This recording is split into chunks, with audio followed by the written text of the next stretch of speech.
ஐந்தாம் வகுப்பு மாணவி SA சுபஸ்ரீ.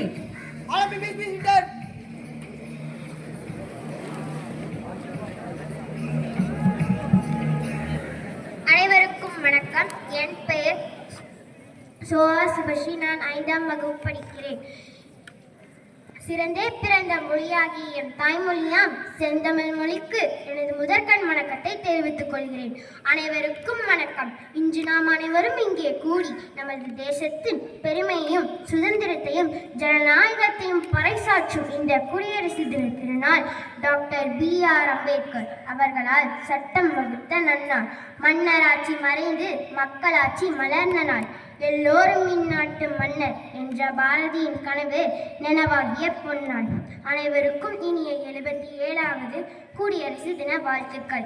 இன்று ஜனவரி 26 நாட்டின் 77வது குடியரசு தினத்தை கொண்டாடுவதோடு தேசிய பாடலாகிய வந்தே மாதரம் பாடலின் 150வது ஆண்டு விழாவாகவும் கொண்டாடப்படுகிறது.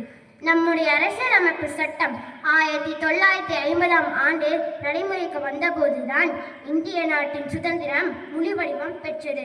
இந்த சட்டம்தான் நம் நாட்டை வழிநடத்தும் ஒளிவிளக்கு. சாதாரண ஒரு குடிமகனும் இந்நாட்டின் உயர்ந்த பதவியில் அமர முடியும் என்ற அதிகாரத்தை நமக்கு வழங்கியது. 30 கோடி முகமுடையார் உயிர் மொய்ப்புற ஒன்றுடையார் என்று பாரதி போற்றும் நமது இந்தியாவில் தேர்தல் மூலம் மக்கள் விரும்பிய ஆட்சியாளர்களை தேர்ந்தெடுத்துக் கொள்ளும் முறை பின்பற்றப்படுகிறது. இந்தியா மக்கள் தொகையில் மட்டும் முதலிடம் பெற்ற நாடு அல்ல, எல்லா வளங்களிலும் முதன்மை பெற்ற நாடு என்ற நிலை விரைவில் வரும். எனவே இந்நன்னாளில் நம் நாட்டின் சட்டங்களை மதித்து நடப்போம் என்றும் தூய்மையான மற்றும் வலிமையான இந்தியாவை உருவாக்க உழைப்போம் என்றும் உறுதிமொழி ஏற்போம். உதிரம் சிந்தி பெற்றது சுதந்திரம், உரிமை காப்பது நம் அரசியல் சட்டம். உயிராய் மதிப்போம் நம் தாய் திரு நாட்டை, சாதனைகள் பல படைப்போம். பாரத தாயின் புகழை பாரெங்கும் சேர்ப்போம். வாழ்க பாரதம், வளர்க பாரதம், வந்தே மாதரம். ஜெய்ஹிந்த். நன்றி, வணக்கம். பற்றி உரையாற்ற வருகிறார் சமூக அறிவியல் துறை சார்ந்த திருமதி M. அரங்கதம் மேம் அவர்கள். அனைவருக்கும் என் இனிய குடியரசு தின வாழ்த்துக்களுடன் கூடிய வணக்கம். இன்று ஜனவரி 26 நாட்டின் 77வது குடியரசு தினத்தை கொண்டாடுகிறோம். எண்ணங்களில் சுதந்திரமும் நினைவுகளில் வரலாறும் நிறைந்திருக்கும் இத்தருணத்தில் தாய் மண்ணே உன்னை வணங்குகிறேன். சுதந்திரத்திற்கு பிறகு மக்களாட்சி மட்டுமே ஒரு நாட்டின் சிறப்பான வளர்ச்சிக்கு வித்திடும் என கருதி டாக்டர் BR அம்பேத்கர் தலைமையில் இந்திய அரசியலமைப்பு சட்டம் எழுதப்பட்டது. நவம்பர் 26 1949ஆம் ஆண்டு 308 நாடாளுமன்ற உறுப்பினர்களின் ஒப்புதலுடன் இந்தி மற்றும் ஆங்கில மொழிகளில் எழுதப்பட்ட நிரந்தர அரசியலமைப்பு சட்டம் கையெழுத்திடப்பட்டது. இச்சட்டம்தான் உலகிலேயே மிக நீளமான எழுதப்பட்ட அரசியலமைப்பு சட்டமாகும். இது எல்லோருக்கும் எல்லாம் கிடைக்கும் வகையில் அமைக்கப்பட்ட அரிய சாசனம் என்றால் அது மிகையல்ல. ஜனவரி 26 தற்செயலான தேதி அல்ல.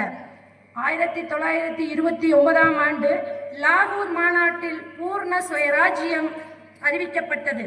அதன்படி ஜனவரி 26 1930 சுதந்திர தினமாக கொண்டாடப்பட்டது.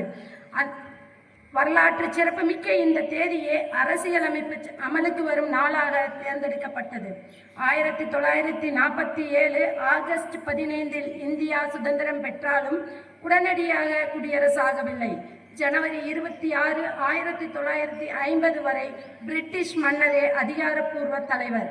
அரசியலமைப்பு அமலுக்கு வந்த பிறகே முழுமையான ஜனநாயக குடியரசானது. இந்தியா உலகின் மிகப்பெரிய ஜனநாயக நாடு என்பதில் பெருமை கொள்கிறோம் என்றால் அதன் பின்னணியில் லட்சக்கணக்கான போராளிகளின் உறுதியும் ஆயிரக்கணக்கான தேச தலைவர்களின் தியாகமும் மறைந்திருக்கிறது என்றால் யாராலும் மறுக்க இயலாது. சுமார் 100 கோடிக்கு மேல் மக்கள் தொகையை கொண்ட நாடாக இருந்தாலும் ஜாதி, மதம், மொழி என பல வேறுபாடுகள் இருந்தாலும் அனைவரும் இந்தியர் என்பதில் பெருமை கொள்வோம். இந்தியராகிய நாம் இணைந்து நம் நாட்டை வளர்ச்சி பாதையில் செலுத்துவோம்.